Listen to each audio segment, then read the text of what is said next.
जों दिनै चिरां जिल्ला बनसुनि जानानै जों मोनसे मेम'रेन्डाम होदों।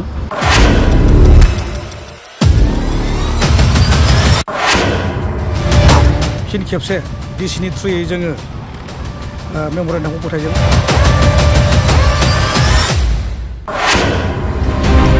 बनसुनि जोनोम जानायनि आन्दोआव जोंहा प्रमद बर' सार दङ। बेनि थाखायनो दिनै बनसुआ जोनोम जानो गोनां जादों। बे प्रमद सार गैयामोनब्ला दिनै बनसुआबो जोनोम जानाय नङामोन। बे प्रमद बर' सारनि थाखायसो दिनै बनसुआ जोनोम जादों। जोंनि सिनियर लिडारफ्रा बुंबाय जोंखौ एबार जुदि एबार जुदि स्टेटआ जुदि क्रिएट जायोब्ला फार्स्ट एजेन्डायावनो बड'लेण्डआ दं होनना बुंदोंमोन। नाथाय बोरो फार्स्ट एजेन्डायाव बड'लेण्डआ गैया माथो कार्बि डिमासलासो फैबाय।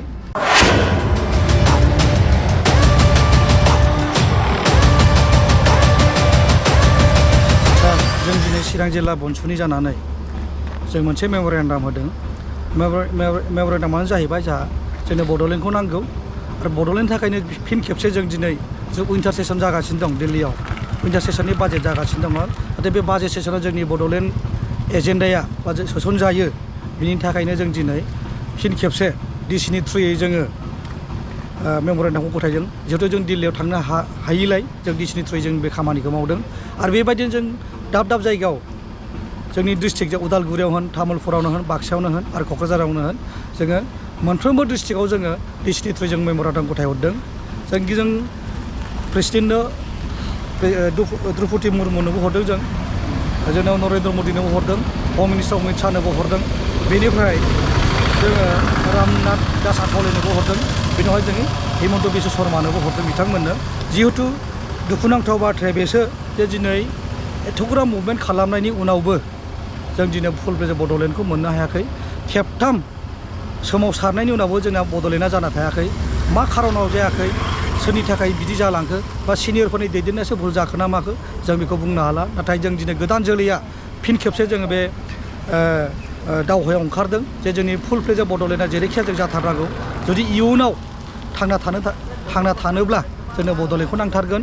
बिनि थाखाय जों फिन खेबसे दिनै आरोबाव जाहाथे जोंनि बड'लेण्ड इस्युआ थालाङा, जाहाथे जोंनि बड'लेण्डआ थालाङा, बिनि थाखायनो फिन खेबसे जों दावहायाव बा दिनै जोङो डिसिनि थ्रुयै जोङो मेम'रेन्डामखौ गथायदों।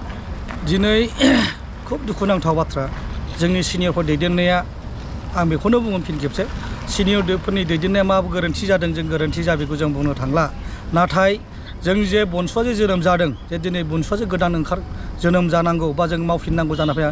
बनसुनि जोनोम जानायनि आन्दोआव जोंहा प्रमद बर' सार दङ। बेनि थाखायनो दिनै बनसुआ जोनोम जानो गोनां जादों। बे प्रमद सार गैयामोनब्ला दिनै बनसुआबो जोनोम जानाय नङामोन। बे प्रमद बर' सारनि थाखायसो दिनै बनसुआ जोनोम जादों।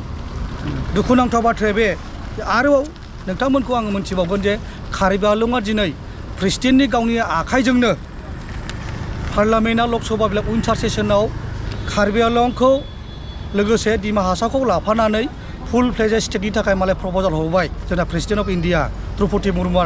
नाथाय बड'लेण्डआ दिनै गैया। दिनै बे फुल प्लेज स्टेटनि नामा जाबाय डिमासल। कार्बि आंलं आरो डिमा हासावखौ लानानै प्रेसिडेन्टआ गावनि आखाइजोंनो प्रप'जाल हरदों पार्लामेन्टआव लकसभायाव दे बे माबाखौ एबारनि बे उइन्टार सेसनाव बे डिमासला जानांगौ होननानै हरदों। आर्टिकेल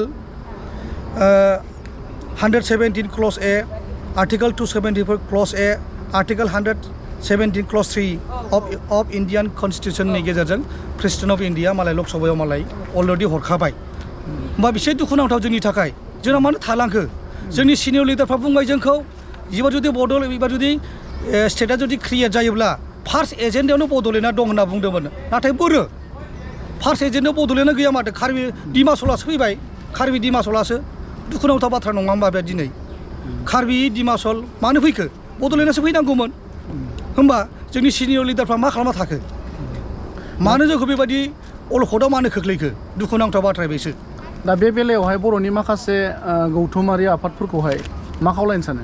आं बेखौनो बुंगोन, ब्लेमिं कालचारखौ गार, गावजों गाव ब्लेमिं कालचारखौ गार। मानि थाखाय बे जायाखै रिसार्च खालामनानै क'अर्डिनेसन खालाम। आरो बेबायदि बयकट सोरबा माबा मोनसे सिनियर लिडारफ्रा गावजों गाव माबा मोनसे भुल जादोंबा बे बयकट कालचारखौबो गारनांगौ आरो ब्लेमिं कालचारखौ गारनांगौ। बेखौ गारनानै मानि थाखाय जायाखै बेखौ बोरै मोननो हागोन बिनि खामानिखौसो जों मावनांगौ। बेखिनिसो आंनि बुंनांगौआ।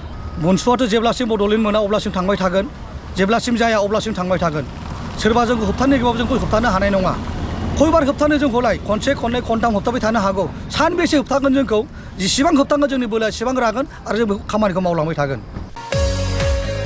क'क्राझार सहरनि रायजो राजाफोरनि थाखाय गोजोनथाव खौरां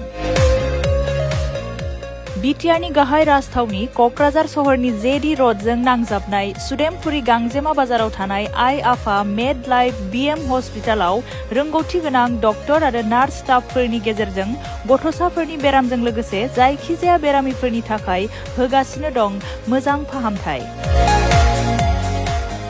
बे हस्पिटालाव नोंथांमोनहा गोबां फाहामथाय खाबुफोर मोननो हागोन 24/7 emergency service laboratory pharmacy paediatrics medicine gynaecology dental urology dental x-ray play area x-ray sonography OT ICU NICU PICU नि खाबुफोरखौ मोननो हागोन आइ आफा मेड लाइफ बिएम हस्पिटाला 24 घन्टा जेब्लाबो खुलायै थागोन आरो लांलाय लाबोलायनि एम्बुलेन्सआबो मोजाङै सार्भिस थागोन